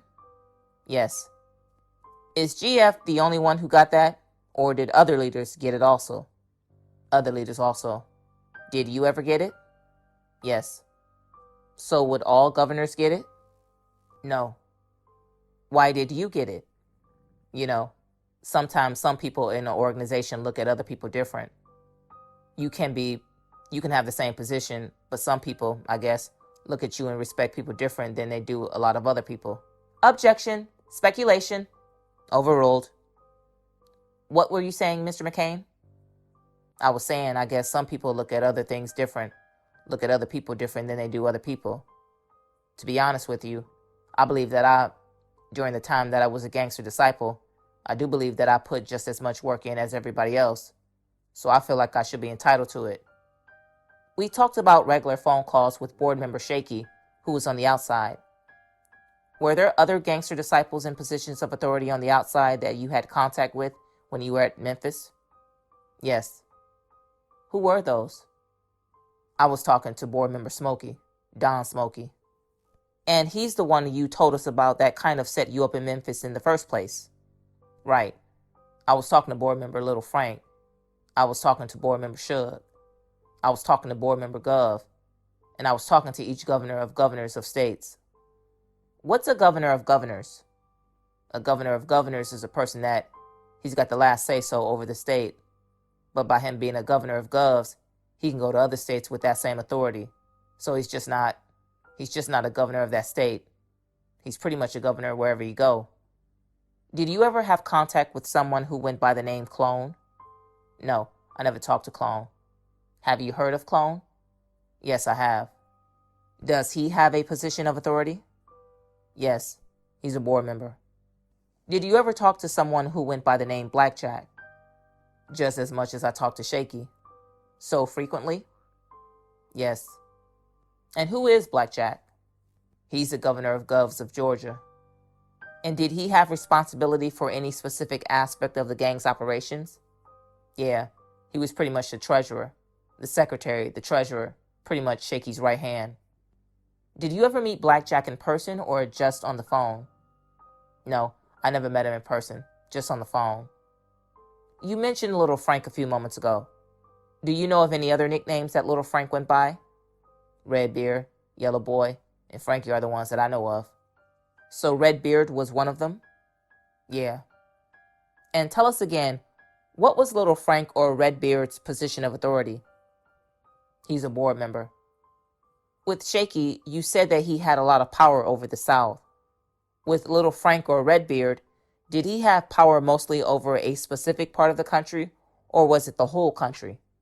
Well, board members are considered to be equal, but Shaky is the one that pretty much put the South on count. So he's the one that pretty much run the South. He's in the South. As far as board members, him and Clone is in the South the most. You know, his residence is in the South. How long have you known Little Frank or Redbeard for? Since about 89. How did you meet him? He was a vice lord. That's another gang in Chicago. And him and his mother stayed in the neighborhood where GD's was at. And I kept hearing about shootouts all the time with Little Frank. The guys in the neighborhood would have shootouts with Little Frank. And I kept asking them, how does he keep getting away? Why do I keep hearing his name? You know, every time y'all come and report it to me, it's always some shootouts, and I'm always hearing his name. But how is he getting away? So one time I heard his name again. I got mad, and I got security team and went out and found him and kidnapped him. And I asked him what was the problem? What was the problem that he was having with the folks? And he talked to me about it. We talked about it. And I realized that talking to him, he wasn't a bad kid to me. So I gave him an ultimatum that either you flip and be GD or we're going to kill you. And he chose to be GD. And he was GD ever since? That is correct. He eventually became a board member? That is correct. You talked already about the board member Shaky. Did he stay out on the streets or did he ever get locked up? Well, from what I hear, he's incarcerated. What about Little Frank or Redbeard? Did he get locked up with Shaky or did he stay out? Well, he was my co-defendant on the case. Way back in the 90s? Yes, he did like 12 years and got out. As far as you know right now, did he get back into prison or did he stay out? Objection, relevance, overruled. Well, from last time I was in tune was last year, he was still out. I haven't talked to anyone out there on the streets since then. So from last year, that I know of, he was still out. As a board member who's out on the streets, would Little Frank or Redbeard have the power to put people into positions of authority in the states? Yes, he would. Would those include the state of Texas? Yes, he would. Mr. McCain, the term folks, does the word folks have any significance in the Gangster Disciples? Yes. Tell us about that. We have Black disciples call themselves folks too, but when you say folks around the GDs, you're talking about a member. It represents a GD. You talked a few moments ago, and I'm sorry if I jump around a little bit, but that GF was getting money sent to him in prison, and you were also getting money sent to you in prison. When you are receiving that money, did you have an understanding of where that money came from? From the streets. And what was going on the streets that earned the money? To my understanding, it was objection. That would be speculation. Overruled. The same thing that was going on when I was on the streets. You get the money from the guys in the streets that is working in the streets. Working how in the streets? Sweeping the streets? Selling drugs. I mean, you don't have... Everybody nowadays is some guys that is legitimate gangster disciples. We have some guys that have legitimate business that's still selling drugs. But you get the money from the streets, from the guys that's basically, you go to the streets with the guys on the corners and get the money. You have, like, the Regent. He's responsible for getting the money and turning it in. And a couple more questions, just on the gang, generally. Are there certain symbols that have meaning for the Gangster Disciples? Pitchfork, 6-point star. Are there certain numbers that have significance for the Gangster Disciples? 7, 4, 360. These are all sort of part of the image of the gang. Correct. I want to just keep moving forward with your personal story, Mr. McCain. And let me ask you this. Did there ever come a time when you decided to finally break things off and walk away from the gang? Yes, sir. Tell the jury how that happened. Well, objection, Your Honor. Relevance in 403. Overruled. I was sick one day, and my assistant had sent word, tell me that he needed to holler at me, that it was very important. And when I'm sick, I usually don't go out. But when he told me it was very important, I went out to the yard to meet him. And he had an email that he gave me. And I read the email, and I asked him, where did you get this from? And he told me where he got it from. And I told him, on the next move, go back in and call them and tell the dude I'm gonna call him. So that's me that be on the phone. So just help us understand why you did what you did, Mr. McCain. What was it about the email that you wanted the guy to call someone? When I read the email was telling him to hit me. Just so we're clear, the person who showed you the email, was the email an instruction to that person? Correct. To hit you? Correct. Who was the email from? Board member Heron. And this person who showed you the email, what was that person's relationship to you? He was my assistant overseer. Assistant overseer. So a POA at the jail? Right. All right. Now, what did you do in response to this email? I went back in and, like I said, I tried to call the guy, but I couldn't get through. So I texted him and told him that I'm trying to reach him and get on with me. And I started calling other board members, asking them what was going on, and cussing and fussing and using very strong language on the phone about, certain dudes is punk. Some guy trying to call something on me. I ain't going for it, So you're worked up, it sounds like. Correct. Let's get the timing straight. Was this after Don Smokey had told you if you went and set up Memphis, he would squash the conflict with Shorty? Right. This was after. Correct. So did you have an understanding of whether this was some new hit on you, or was this still the old hit? I haven't. I didn't do anything for nothing new that I recall, so it had to be the old. There was no other reason to put a hit on me. I was complying with everything I was told to do. I never made any moves in Memphis on my own. All moves that I made contained the organization. They came from up top. If you had made moves on your own without authorization from up top, would that have been a reason that a hit might have came? No, I'm an overseer. So as long as I stay within the law, as long as I stay within the laws, it's all right. As far as you knew, you had done that? Yeah. So we don't need to go conversation by conversation, but you made a few phone calls, you said. And what happened next? When I was talking to certain individuals, they was telling me where it came from, I called one board member. He said he got it with the guy that's heroin, and heroin said that he would never do that to one of the co-defendants. I've been around the gang a long time, and I've been around a long time, and I've been at the top a long time. So the games they play, that we played, I played those 1,000 times. Objection, Your Honor. This is beyond the scope of the question. Overruled. I have played those games with individuals myself, so when I seen that it was just so easy I was really at awe that they would even try to do something like this. So, how can I say? So plain and so simple that knowing that I played these same games. So when he came, I was just able to see it. And the next day, when I got in touch with the guy that sent the email, he explained to me that he didn't want to send it. He didn't want nothing to do with it. It's bogus. It's bogus, but they told him to send it. So he had to send it.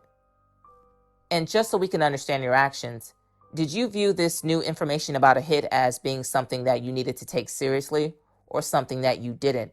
Objection. Leading. Overruled. Of course I'm going to take it serious. I've been walking around protecting my life for the last 24 years. I always figured that it was going to come. I just always tried to prepare myself to catch it before it did happen, So, I did, like I said, I did everything I could do. And, it just happened. I caught it. The guy said he wasn't going to do it. He gave it to me, and I just happened to catch it. You know what I mean? So what was it that took you from being in jail and hearing about a hit that brought you to that witness stand here today? Well, like I say, I played the games. I've been around. I've been up top. Pretty much, I've been around the top ever since I first got into the organization. So I would know when something is serious, and I would know that the people that it come from, like I said, I've been around. I've been up top. I play the same games. So when things come down and I know where it come from, I can tell a difference whether it's serious or not. And I took it as serious. Go ahead. At the end of the day, when something like that come down, where can you go? What what jail can you go to that it won't reach? Just help us to understand how exactly it happened. Did you write a letter to the gang saying, I quit? Did you call the FBI? Did you talk to someone at the prison? How did you, the FBI, step back from being part of the gang and become a cooperator the way you are today? Well, I had this girl I was talking to, and her friend was a vice principal at a high school, and they had wanted me to. Objection, Your Honor. This is clearly hearsay. I think you're getting far afield now, Mr. Mulrow. Get to the point. Well, did there come a time, Mr. McCain, when you sat down with some FBI agents? Yes, sir. Did you have a conversation with them about the threat that you perceived to you? Yes, sir. And did you share that information about the gang and about its workings with the FBI? Pardon me. Say that again. Did you share information about the gang with the FBI? Oh, yes, I did. You broke that silence and secrecy rule? Yes, I did. That's because you decided it was in your interest to do that? Objection, leading. Objection, leading. Try not to lead your witness, Mr. Mulrow. Why did you share the information with the FBI? All my life. All I ever known was GD, all my life. I always thought that Shorty G putting a hit on me, I thought it was wrong because I wanted to give my life to God. And when a board member tell me that there's something that's took care of, is straight, I trusted in that. And now I come to find out that it's not straight. So I have to come to a decision in my life. I'm 52 years old. I can't keep playing games. I don't have 9 lives. I can't keep playing with my life. So the only option that I seen for me to keep me safe, because at the end of the day, it's self-preservation. It's all about me. And I'll ask you candidly, Mr. McCain, are you hoping there's a possibility that you might get a reduction in your sentence based on sharing information and testifying here in court? Yeah. Well, I would hope so, but I haven't made no agreement with nobody. Nobody made me no promises. Excuse me, Mr. Mulrow. Ladies and gentlemen, we're going to take our afternoon break at this time. During the break, remember my instructions to you not to discuss the case with anyone,